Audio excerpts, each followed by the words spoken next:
Ako ng sushi ngayon. Ito yung baon ng alaga ko. Tanghalian. At lalagay ko siya dito sa sushi.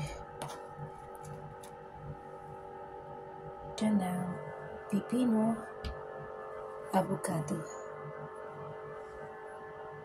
Balatan natin ang pipino.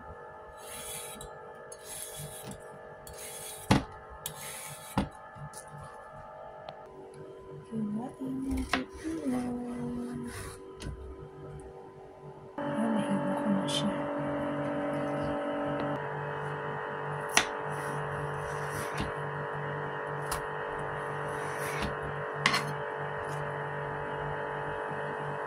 Ito yung rice na gamitin ko. Nilagyan ko ng asin at mantika. Paggawa ng sushi para po hindi siya dumikit pag binalot na.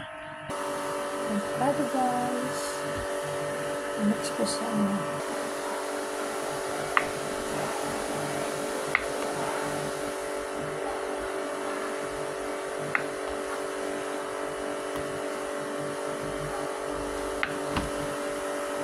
lagay ko sa loob ng aking sushi. Luto ko muna siya. Pagkit lang ito yung beef. Paghiwain din natin ito guys. Ayan. Pahawak pahawak. Ayan. So, paghiwain. Guys, wala kasi yung yung pang talaga sa sushi. So, pwede siya plastic. Itong ganitong plastic. Yan na yung aking ingredients. Avocado, beef, cucumber, and avocado. Ito yung rice na gamitin ko. Ganyan. Ganyan guys. Discarded na lang. Okay pa. Ganyan po guys. Ang hirap ng walang cameraman. Ayan. Siya. Ayan guys. Ayan. Ganyan.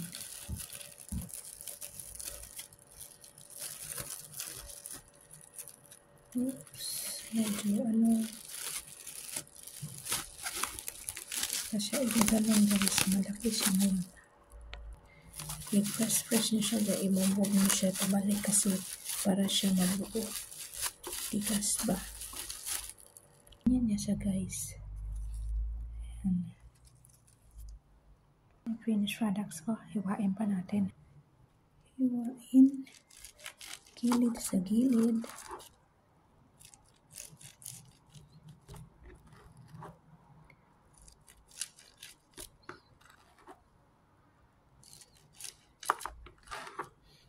Ayan, ganyan.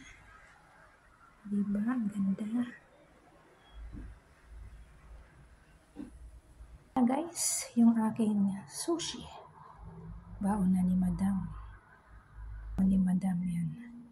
Baon ni Madam. Itong sa alaga ko. Nandun na sa lunchbox ng alaga ko. Hindi ko na videohan. Thank you guys. Share and like na lang po. Thank you so much.